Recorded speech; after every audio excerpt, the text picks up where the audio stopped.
In this video, we're going to show you how to install the Fender Grommet on the Jeep Wrangler located on the driver and passenger side fenders. You're going to locate your Fender Grommet right behind your hood latch. I'm going to go ahead and pop this out.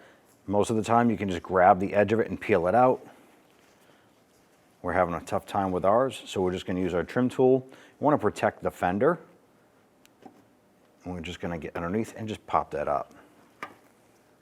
We're just releasing the little rubber retainers right here.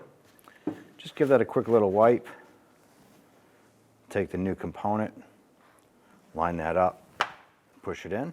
And once you press that in, go ahead and repeat for the other side. You're all set.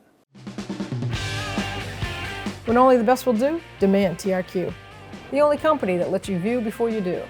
TRQ is committed to offering the highest quality aftermarket auto parts that are engineered for peace of mind. Thanks for using and viewing with TRQ.